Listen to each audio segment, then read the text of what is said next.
श्रीचक्रवरदाचार्यं शुद्धसत्त्वगुरूत्तमं श्रीनिधिं राघवं वन्दे ह्यपारकरुणाकरं हनूमतिप्रीतिमुपागतः सन् द्वेधा परस्वाकृतिमादधानः குருவஞ்சனாத்ரௌ குருவாயுபுரியாம் இத்தியஸ்தி சர்வான் பரிபாலயன்னஹா. எல்லோருக்கும் அடியனுடைய நமஸ்காரம். நம்ம மார்கபுரி குருவாயூரப்பன் சன்னதியில் குருவாயூருக்கே வெர்ச்சுவல் டூர் உங்களை எல்லாம் அழைத்து செல்லும்படியான ஒரு உபன்யாசம் பண்ணும் பாக்கியத்தை வழங்கியமைக்காக முதல்ல இந்த சன்னதியைச் சேர்ந்த பெரியோர்களுக்கும் ஏற்பாடு செய்த ஸ்ரீவாரி ஃபவுண்டேஷன், ராமானுஜ மிஷன், பூண்டி மாமா அவரை சார்ந்தோர்களுக்கும் பெருந்திரளாக கூடியிருக்கும் ஆஸ்திக அன்பர்களான உங்களுக்கும் கிருத்தஜ்ஞத்தை நமஸ்காரம் எல்லாத்தையும் தெரிவிச்சுண்டு முதல்ல 6 கேள்விகள் அடியன் கேட்க போகிறேன். அந்த 6 கேள்விகளுக்கு யார் பதில் சொல்லணும்? நீங்கள் தான். முதல் கேள்வி, கோவிந்தன் குடிகொள்ளும் கோவில்கள் பல உண்டு. குடிகொண்ட கோவிந்தன் விளையாடும் இடம் ஏது? குருவாயூர்.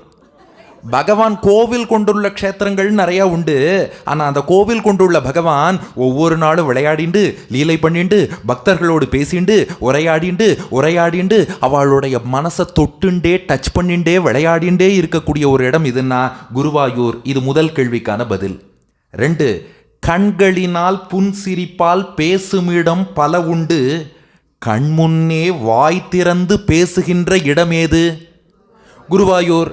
மற்ற ஊர்லேயும் பெருமாள் பேசுவார், கண்ணால் பேசுவார், புன்னகையால் பேசுவார். ஆனால் குருவாயூரப்பன் வாய் திறந்து எத்தனை பக்தர்கள், ஒரு பூந்தானம், குரூரம்மா, நாராயண பட்டத்ரி, எத்தனை பேர்கிட்ட வாய் திறந்து பிரத்யக்ஷமாக கண்கண்ட தெய்வமாகவே பேசக்கூடிய ஒரு திருத்தலம் குருவாயூர்.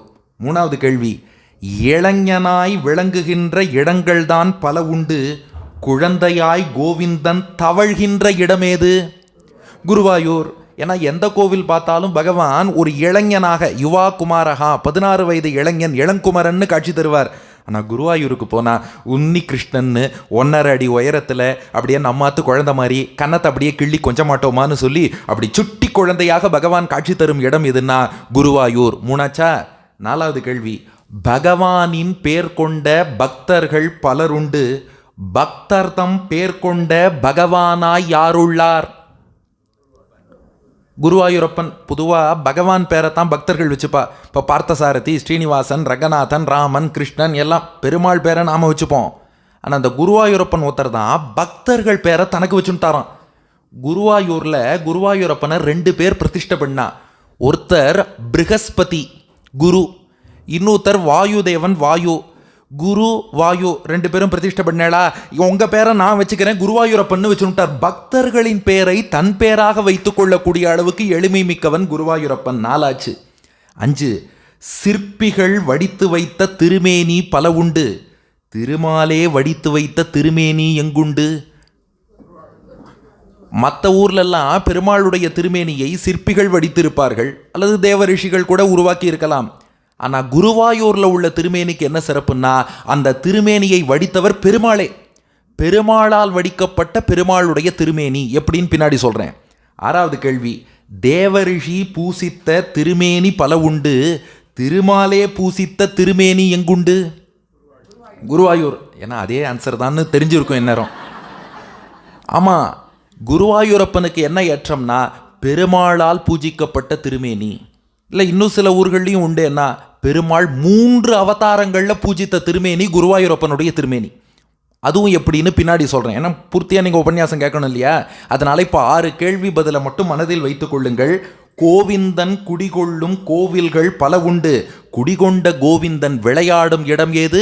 குருவாயூர். கண்களினால் புன்சிரிப்பால் பேசுமிடம் பல உண்டு. கண்முன்னே வாய் திறந்து பேசுகின்ற இடமேது? குருவாயூர். இளைஞனாய் விளங்குகின்ற இடங்கள்தான் பல உண்டு. குழந்தையாய் கோவிந்தன் தவழ்கின்ற இடமேது? குருவாயூர். பகவானின் பேர் கொண்ட பக்தர்கள் பலருண்டு. பக்தர்தம் பேர் கொண்ட பகவானாய் யாருள்ளார்? குருவாயூரப்பன். சிற்பிகள் வடித்து வைத்த திருமேனி பல உண்டு. திருமாலே வடித்து வைத்த திருமேனி எங்குண்டு? குருவாயூர். குருவாயூர். தேவரிஷி பூசித்த திருமேனி பல உண்டு, திருமாலே பூசித்த திருமேனி எங்குண்டு? குருவாயூர். அந்த குருவாயூருக்கு நாம் என்ன பண்ண போகிறோம்னா, மார்கபுரி குருவாயூரப்பன் சன்னதி நியூ ஜெர்சிலேருந்து மானசீகமாக புறப்பட்டு ஒரு வெர்ச்சுவல் டூர், ஒரு வெர்ச்சுவல் தர்ஷன், அப்படியே கண்களை மூடிக்கொள்கிறோம். இங்கிருந்து புறப்பட்டு நேராக குருவாயூருக்கு போகிறோம். குருவாயூரப்பனை தரிசனம் பண்ண போகிறோம். தரிசனம் பண்ணிட்டு சரியாக 7:30 மணிக்கு இங்கே திரும்பி வரப்போகிறோம். இதில் ஃப்ளைட் டிலேயோ ட்ரெயின் டிலேயோ பற்றி யாரும் கவலைப்பட வேண்டாம். ஏன்னா இது வெர்ச்சுவல் டூர் தான், இதில் எந்த டிலேயும் ஆகாது. ஆகையினால எல்லாரும் தயாரா? வெர்ச்சுவல் டூருக்கு தயாரா? இப்போது நாம் அப்படியே நியூ ஜெர்சிலேருந்து மானசீகமாக புறப்படுகிறோம். நியூ ஜெர்சி ஏர்போர்ட்டை சென்று அடைகிறோம். அங்கேருந்து ஃப்ளைட் பிடிக்கிறோம். கொச்சின் இன்டர்நேஷ்னல் ஏர்போர்ட்டில் போய் இறங்குறோம். அங்கேருந்து ஒரு டாக்ஸி பிடிக்கிறோம். அங்கிருந்து நேராக புறப்பட்டால் அந்த பெரிய கருடன் நமக்கு தெரிகிறார். குருவாயூரை நாம் நெருங்கிவிட்டோம். இவ்வளோ பெரிய ட்ராவல் பண்ணுறோமே, வழிச்சோறு ஏதாவது கையில் எடுத்துக்க வேண்டாம்? வழிச்சோறுனா தெரியுமா? கட்டுச்சோறுன்னு அந்த காலத்தில் இப்போ ஆச்சார சீலர்கள்லாம் இருக்கோம்னா, இப்போது ஹோட்டலில் சாப்பிட மாட்டோம் எங்களை மாதிரி ஆசாமின்னா. சென்னையிலேருந்து மதுரைக்கு போகணுன்னா கையில் ஒரு தயிர் சாதம் புளியோதரை ஏதாவது கட்டி எடுத்துப்போம். நம்ம நியூ ஜெர்சிலேருந்து குருவாயூர் வரைக்கும் போகிறோம். வழிச்சோறு என்ன எடுத்துக்கலாம்? அதுலேயும் நிறையா பிரச்சனை இருக்குது. இந்த ஃப்ளைட்டில் செக்இனில் இதெல்லாம் கொண்டு போகக்கூடாது, அப்புறம் செக்யூரிட்டியில் இதெல்லாம் எடுத்துக்காதேம்பா, இதெல்லாம் நிறைய சிக்கல் இருக்கு. அதுக்கு தான் ஒரு ஸ்லோகம் இருக்குது, பாத்தேயம் புண்டரீகாட்ச நாம சங்கீர்த்தனாமிர்தம். பகவானுடைய திருநாமம் தான் வழிச்சோரம். இந்த ஸ்லோகம் என்ன சொல்கிறது, நம்ம ஒரு ஊர்லேருந்து இன்னொரு ஊருக்கு போகிறோன்னா கையில் வழிச்சோறுன்னு கட்டி எடுத்துக்கிறோம். இந்த ஜீவாத்மா ஸ்பிரிச்சுவல் ஜேர்னி, ஆன்மீக யாத்திரைன்னு இந்த பூலோகத்திலேருந்து வைகுண்டம் பெருமாள் திருவடி நோக்கி நாம் ஒத்தொத்தரும் பயணிக்கிறோமே, அந்த ஆன்மீக யாத்திரைக்கு எது வழிச்சோறுன்னு கேட்குறான். நியூ ஜெர்சிலேருந்து நியூயார்க்குக்கு போகணும்னா கையில் ஒரு புளியோதரை கட்டி எடுத்துன்னு போயிடலாம். பூலோகத்திலேருந்து பெருமாள் திருவடி வைகுண்டத்தை நோக்கி போகிறோமே, அதுக்கு வழியில் நமக்கு ஊட்டச்சத்து தரக்கூடிய உணவு எதுன்னா பகவானுடைய திருநாமம். பகவன் நாமாவை சொல்லிண்டே இருந்தா ஆன்மீக யாத்திரையில் ஆத்மா எம்பெருமான் திருவடியை நோக்கி க்ஷேமமாக பயணிக்கலாம்.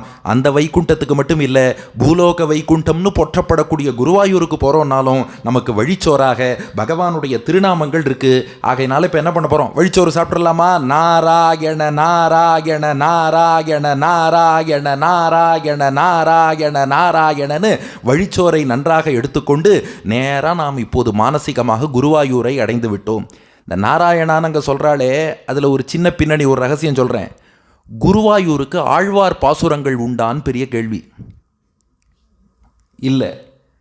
திருக்குடந்தை ஆண்டவன் ஒரு மகான், அவர் பூர்வாசிரமத்தில், அவர் ஆண்டவன் ஆசிரமத்துக்கு ஆச்சாரியனாக வருவதற்கு முன்பு, சன்னியாசி ஆவதற்கு முன் பூர்வாசிரமத்தில் திருக்குடந்தை ஆண்டவன்கிட்ட ஒரு ஜட்ஜு ஒருத்தர் கேட்டாராம், இந்த குருவாயூருக்கு ஆழ்வார் பாசுரங்களே இல்லையே, இவ்வளோ அழகாக கிருஷ்ணன் எழுந்தருளி இருக்கான், ஒரு பாசுரம் இருந்தால் நல்லா இருக்குமேன்னாராம். திருக்குடந்தை ஆண்டவன் உடனே என்ன பண்ணாராம், சரி வா நம்ம 2 பேரும் குருவாயூர் போவோம், கையில் ஆழ்வார் பாசுரங்கள் 4000 திவ்ய பிரபந்தம் புஸ்தகத்தையும் எடுத்துன்னு போவோம், கோவிலில் உட்காந்து 4000 திவ்ய பிரபந்தம் புத்தகத்தை பிரிப்போம், எந்த பாசுரம் முதல்ல வரதோ அது குருவாயூருக்குன்னு சமர்ப்பிச்சிருவோன்ட்டார். 2000 போனால் குருவாயூருக்கு. குருவாயூரப்பன் முன்னாடி அமர்ந்தார்கள். 4000 திவ்ய பிரபந்தம் ஸ்ரீகோஷம் புத்தகத்தை பிரித்தார்கள்.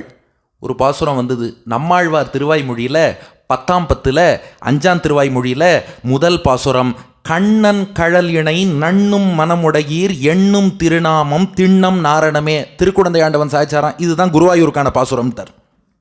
அவர் கேட்டார், எதை வச்சுன்னு கேட்டார். பாசுரத்தை பாரு, கண்ணன் கழலிணைன்னு இருக்கு. இங்கே கண்ணனாக உன்னி கிருஷ்ணனாகத்தான் குருவாயூரப்பன் எழுந்தருளி இருக்கான். அது மட்டும் இல்லை, இந்த பதிகத்துக்கு முன்னாடி எந்த ஊரை பாடியிருக்கார் ஆழ்வார்னு பார்த்தா திருவனந்தபுரத்தை பாடியிருக்கார், அதுவும் கேரளா. இதுக்கு அடுத்தது எந்த பதிகம் பாடியிருக்காருன்னு பார்த்தா திருவாட்டாறு பாடியிருக்கார், அதுவும் கேரளா. முன்னாடியும் கேரளா, பின்னாடியும் கேரளானா நடுவில் கேரளான்னு வச்சுக்கோ. அது மட்டும் இல்லை, கண்ணன் கழலினை நண்ணும் மனமுடையீர் எண்ணும் திருநாமம் திண்ணம் நாரணமே. நாராயணா நாராயணான்னு சொல்லுன்னு இருக்கார். அதான் இந்த ஊரில் நாராயணா நாராயணான்னு சொல்லின்னு இருக்கா. அதனால் ஆழ்வாரால் பாடப்பட்ட பாசுரம் குருவாயூருக்கு எதுன்னா கண்ணன் கழலினை நண்ணும் மனமுடையீர் எண்ணும் திருநாமம் திண்ணம் நாரணமே. அதனால் நாராயணா நாராயண நாராயண நாராயணன்னு வழிச்சோரையும் நன்றாக சாப்பிட்டு நாம் இப்போது குருவாயூரை அடைந்து விட்டோம். இப்போ யாத்திரையின் முதல் பகுதி.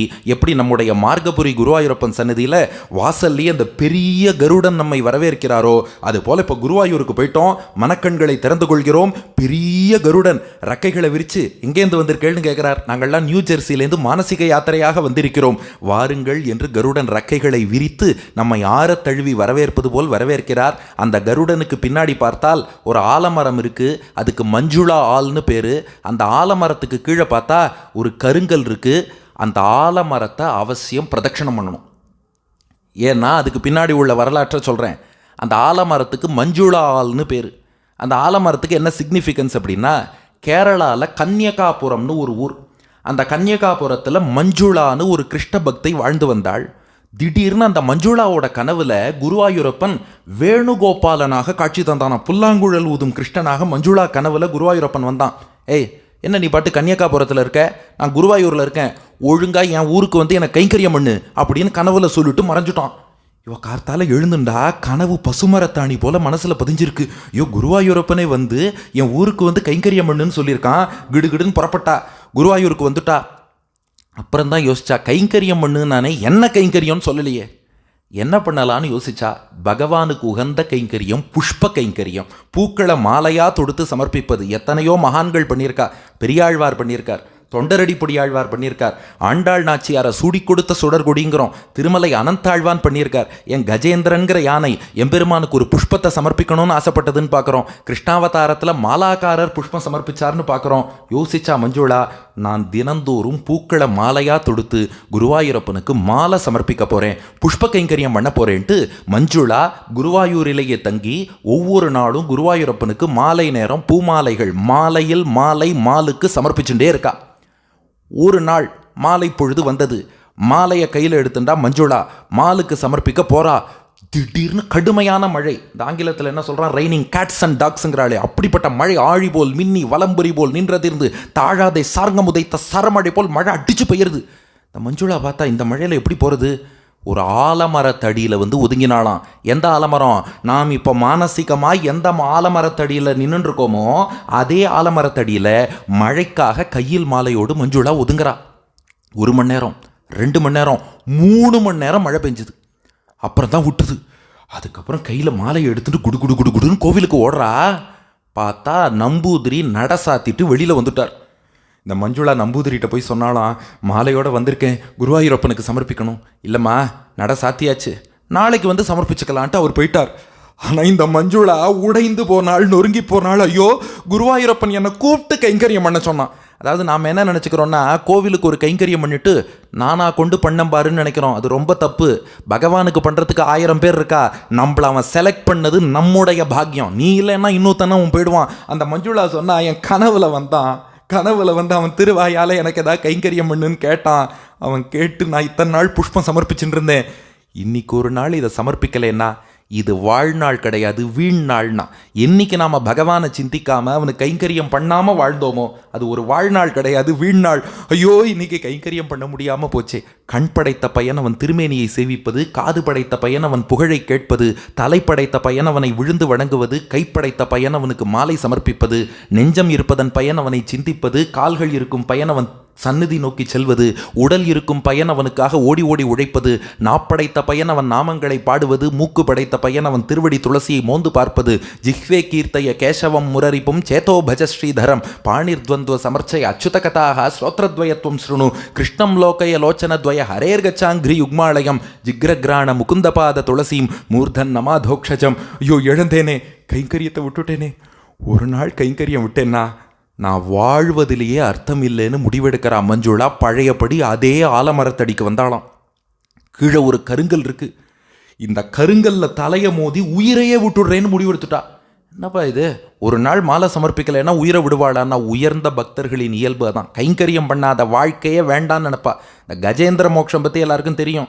அது ஒரு குளத்தில் இறங்கிட்டு பெருமாளுக்குன்னு தாமரையை பறிச்சுது. முதல்ல யானையோட காலை பிடிச்சிடுத்து. யானை பெருமாள்கிட்ட என்னை காப்பாத்துன்னு கூப்பிட்டுதே. அந்த யானை பெருமாளை கூப்பிட்டது எதுக்குன்னா, என் உயிரை காப்பாத்துங்கிறதுக்காக இல்லை. உயிர் போனால் மோட்சம்னு யானைக்கு தெரியும். பெருமாளே, உனக்கு சமர்ப்பிக்கிறதுக்காக ஒரு தாமரையை பறிச்சுட்டேன், இந்த புஷ்ப கைங்கரியம் நிறைவேறாமல் போயிடுமோ, இந்த முதலை கடிச்சு நான் இறந்து போயிட்டேன்னா பறிச்ச பூவை பெருமாள் திருவடியில் சேர்க்க முடியாமல் போயிடுமே, அந்த கைங்கரியம் நிறைவேறாமல் போனால் நான் வாழ்வதற்கே அர்த்தம் இல்லாமல் போயிடுமே, அதனால வான்னு யானை கூப்பிட்டுது. அந்த கஜேந்திரனுக்கு இருந்த அதே பக்தி மஞ்சுளாவுக்கும். எனக்கு உயிரே வேண்டான்னு அந்த கருங்கல்லில் தலையை மோத போனான். நில் அப்படின்னு ஒரு சத்தம். யாரு? பூந்தானம். பூந்தானம்னு பெரிய பக்தர். அவர் குருவாயூரப்பனுடைய நேராக பேசக்கூடியவர். அந்த பூந்தானத்தோட பக்தியை குருவாயூரப்பனே பலகால் கொண்டாடி இருக்கான். அதுக்கு ஒரு சின்ன உதாரணம் மட்டும் சொல்லிடுறேன். இந்த பூந்தானம் குருவாயூரப்பனை பற்றி ஸ்தோத்திரங்கள் சிலது சான்ஸ்கிரிட்டில் எழுதினாராம். அதை நாராயண பட்டத்ரி பார்த்தார். பட்டத்ரி சான்ஸ்கிரிட்டில் பெரிய ஸ்காலர். அவர் பூந்தானத்தோட ஸ்தோத்திரங்களை பார்த்துட்டு இதெல்லாம் தப்பு தப்பாக இருக்குது, சான்ஸ்கிரிட் விபக்தியே சரியில்லைன்ட்டார். விபக்தினா வேற்றுமை உருபு. ஆங்கிலத்தில் ஃபர்ஸ்ட் கேஸ் செகண்ட் கேஸ்னு சொல்கிறோம் இல்லையா, தமிழில் ஐயால் கூ இன்னது கண். அந்த விபக்தி எல்லாம் ஒன்றும் சரியில்லை, தப்பாக இருக்குன்னு சொல்லி திருப்பி கொடுத்துட்டாராம். அன்னைக்கு பட்டத்ரி கனவுல குருவாயூரப்பன் காட்சி கொடுத்தான். எதுக்கு பூந்தானத்தோட ஸ்லோகம்லாம் தப்புன்னு சொன்னேன்னு கேட்டான். இல்லை விபக்தி தப்பாக இருக்கேன்னு சொன்னேன். குருவாயூரப்பன் சொன்னான், நான் ஸ்தோத்திரத்தில் விபக்தியை பார்க்க மாட்டேன், பக்தியை தான் பார்ப்பேன். அவன் பக்தியோடு எழுதியிருக்கான், நீ எப்படி தப்புன்னு சொன்னேன் என்று குருவாயூரப்பனால் அங்கீகரிக்கப்பட்டவர் பூந்தானம். இன்னும் சொல்லணும்னா நீங்கள் எல்லாரும் கேட்ட ஒரு பாட்டு, கிருஷ்ண கிருஷ்ணா முகுந்தா ஜனார்தனா கிருஷ்ண கோவிந்த நாராயணாகரே அச்சுதானந்த கோவிந்த மாதவா சச்சிதானந்த நாராயணாகரே, அதை இயற்றியவர் பூந்தானம். அந்த பூந்தானம் தான் நில்லுன்னார். திரும்பினா மஞ்சுளா, ஏம்மா உயிரை விடுற, எதுக்கு தலையை போய் இந்த கல்லில் மோதிக்க பார்க்குற அப்படின்னு கேட்டார். அப்போ அவ சொன்னாலாம், ஒரு மாலை எடுத்துன்னு வந்தேன், குருவாயூரப்பனுக்கு சமர்ப்பிக்கணும்னு ஆசைப்பட்டேன். ஆனால் நட சாத்திடுத்து, மழை குறுக்க வந்து இப்படி விளையாடி எடுத்து, அவன் வாய் திறந்து கைங்கரியம் பண்ணுன்னு கேட்டான். அதுக்காக இந்த ஊருக்கு வந்தேன். இந்த ஒரு நாள் அந்த கைங்கரியம் கிடைக்காம போயிடுத்தே, அதனால இது இல்லாமல் நான் ஏன் வாழணும்? இந்த உடல் படைத்தது பகவானுக்கு கைங்கரியம் பண்ணேன், அது பண்ணலைன்னா இந்த உடலை அவன்கிட்டயே அர்ப்பணிச்சுடலாம், அதனால இதில் மோதிக்க போகிறேன்னா. ஒரு நிமிஷமா பூந்தான் அழகாக சொன்னார், உன்னோட பக்தியை நான் உண்மையிலேயே மெச்சுகிறேன், ஆனால் நீ உயிரை விடணும் தேவையில்லை. இப்போ உனக்கு மாலையை குருவாயூரப்பனுக்கு சமர்ப்பிக்கணும், அதானே ஆசை? குருவாயூரப்பன் கோவிலுக்குள்ளே மட்டும்தான் இருக்கானா? தூணிலும் இருக்கிறான், துரும்பிலும் இருக்கிறான், எல்லா இடத்துலையும் இருக்கிறான். ஏன் நீ எந்த கருங்கல்லில் மோதி உயிரை விடணும்னு நினச்சியோ அந்த கருங்கல்ல குருவாயூரப்பன் இருக்கானா இல்லையான்னார். இருக்கானேன்னு நான் மஞ்சுளா, நான் சொல்கிறேன், உன் மாலையை இந்த கருங்கல்லுக்கு சாத்திவிடுன்னார். இல்லை குருவாயூரப்பன், நான் சொல்கிறத கேளு, இந்த மாலையை கருங்கல்லுக்கு போடு. சரின்ட்டு அந்த கருங்கல்லுக்கு மாலையை போட்டா. திருப்தியாக போயிட்டு வான்னார். அவளும் திரும்பி போயிட்டா. அன்றைய இரவு பொழுது கழிந்தது. அடுத்த நாள் காலை 3 மணி விஸ்வரூப தரிசனத்துக்காக நம்பூதிரி வந்து குருவாயூரப்பன் சன்னதியை திறக்கிறார். விஸ்வரூப தரிசனம் ஆறுது. நிர்மால்யம்னு முந்தின நாள் மாலைகளை எல்லாம் களையணும். நம்பூதிரி வந்து முந்தின நாள் மாலையெல்லாம் களைஞ்சா ஒரு மாலை மட்டும் வரமாட்டேங்கிறது. இழுத்து இழுத்து பார்க்குறாரு, அந்த மாலை வரமாட்டேங்கிறது. நம்பூதிரி, என்னடா இது, என்னென்னவோ பண்ணி பார்க்குறோம், இந்த மாலையை மட்டும் கயட்டவே முடியலையே, எல்லாம் ட்ரை பண்ணிட்டார், என்ன பண்ணாலும் முடியலை. பூந்தானம் கரெக்டாக விஸ்வரூப தரிசனத்துக்கு வந்துட்டார். நம்பூதிரிட்ட கேட்டாராம், என்ன பண்ணிட்டு இருக்கீங்கன்னார். இல்லை, எல்லா நிர்மால்ய மாலையும் கட்டிட்டேன், இந்த ஒரு மாலை மட்டும் இழுத்தா வரவே மாட்டேங்கிறது, களையவே முடியல. பூந்தானம் சொன்னாராம், அது மஞ்சுளா மாலை வராதுன்னார். மஞ்சுளா மாலைன்னா வராதா, என்ன சொல்கிறீங்கன்னு கேட்டார். அப்போது பூந்தானம் சொன்னாராம் நம்பூதிரிட்ட, நீங்கள் என்ன பண்ணுங்க, இப்படியே போனால் ஒரு ஆலமரம் இருக்கும், அந்த ஆலமரத்தடியில் ஒரு கருங்கல் இருக்கும், அந்த கருங்கல்லுக்கு மேலே ஒரு மாலை இருக்கும், அந்த மாலையை எடுங்கோ, இந்த மாலை கீழே விழுன்னார். நம்பூதிரி கேட்டார், இது என்ன கண்ணாடியை திருப்பினா ஆட்டோ ஓடுன்னு இந்த நகைச்சுவை மாதிரி இருக்குது. இவர் திருமேனியில் மாலையை எடுக்க முடியலன்னா அங்கே ஆலமரத்தடியில் கருங்கல் மேலே ஒரு மாலை இருக்குது, அதை எடுத்தால் இது நான் சொன்னதை செய்யினார் பூந்தானம். அதே மாதிரி அர்ச்சகராகிய நம்பூதிரி போனார். ஆலமரத்தடியில் கருங்கல்ல மாலை இருக்குது, அந்த மாலையை எடுத்தார். பொத்துன்னு இந்த மாலை விழுந்துதான். இப்போ நம்பூதிரி திரும்பி வந்து பார்க்குறார், இங்கே மாலையை காணோம். எப்படி பூந்தானம்னு கேட்டார்.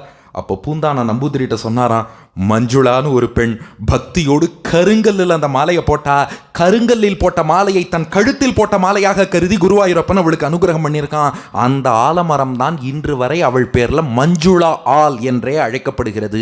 இது நமக்கு உணர்த்துற விஷயம் என்னென்னா, நம்ம நேராக தான் போய் மாலை சமர்ப்பிக்கணும்னு கூட அவசியம் இல்லை.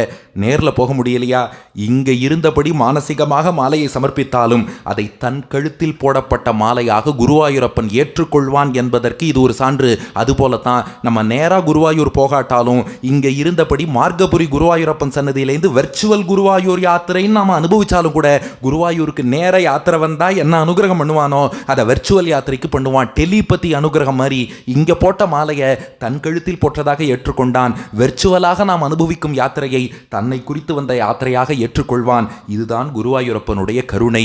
இப்படிப்பட்ட அந்த ஆலமரம், இந்த சரித்திரத்தை நன்னா மனசில் நினச்சிக்கிறோம், கீழே அந்த கருங்கல்ல சேவிச்சுக்கிறோம். நாமும் நம்முடைய ஆத்மாவையே ஒரு மாலையாக அந்த கல்லிலே சமர்ப்பித்துக் கொள்கிறோம். சமர்ப்பிச்சுட்டு அது அப்படியே ஒரு பிரதட்சணம். இதான் குருவாயூர் யாத்திரையின் முதல் அங்கம். அந்த பெரிய கருடன், பின்னாடி உள்ள கருங்கல்லோடு கூடிய ஆலமரம், அதை நாம் அப்படியே பிரதட்சணம் வருகிறோம். பிரதட்சணம் வந்துட்டு அப்படியே வந்தால் குருவாயூரின் பொய்கை, நாராயண சரஸ். அந்த நாராயண சரஸில் குளிர குடைந்து நீராடுகிறோம். இறங்கி நீராடிட்டு நெத்திக்கிட்டுண்டு முக்கியமாக பாரம்பரிய ஆடைகள் அணிந்து கொள்கிறோம். அது கேரளாவில் வழக்கம் வச்சுருக்கா. நம்ம ட்ரெடிஷ்னல் அட்டையரோடு உள்ளே வந்தால் தான் கோவிலுக்குள்ளே அலோவ் பண்ணுவா. அதனால் பாரம்பரிய ஆடைகளுக்கு மாறிக்கொள்கிறோம். அப்புறம் முக்கியமாக செல்ஃபோனை சைலண்ட்லேயோ ஃப்ளைட் மோட்லேயோ சுவிட்ச் ஆஃப் மோட்லேயோ நம்ம போட்டுடுறோம். ஏன்னா கோவிலுக்குள்ளே செல்ஃபோன் அலோவ் பண்ண மாட்டா. அது டைரக்ட் யாத்திரையாக இருந்தாலும் சரி, வெர்ச்சுவல் யாத்திரையாக இருந்தாலும் சரி, அதையும் சைலண்ட்டில் போட்டுட்டு இப்போது நேராக நாம் குருவாயூரப்பனுடைய திருக்கோவிலை நோக்கி செல்கிறோம். ஆலமர பிரதட்சணாச்சு, நாராயண சரஸ் ஸ்நானம் ஆயிடுத்து. இப்போ கோவில் வாசலுக்கு வருகிறோம். கோவில் வாசலுக்கு வந்தால் அங்கே சூப்பரிண்டென்ட் ஆஃபீஸ் இருக்கும், ஒரு திண்ணை. அந்த சூப்பரிண்டென்ட் ஆஃபீஸ் திண்ணைக்கு மேலே பார்த்தா கொம்பு முளைச்ச 2 தேங்காயை கட்டி தொங்க விட்டுருப்பார். அது அந்த காலத்தில் வெளியிலேயே தொங்க விட்டுருந்தா, இப்போ செக்யூரிட்டி ரீசனுக்காக உள்ளுக்குள்ளே பாதுகாப்பாக எடுத்து வைத்திருக்கிறார்கள். இப்போ அடுத்தது யாத்திரையின் 2வது அங்கம், கொம்பு முளைச்ச தேங்காயை கைகூப்பி வணங்கிக் கொள்கிறோம். அது என்ன கொம்பு முளைச்ச தேங்காய்?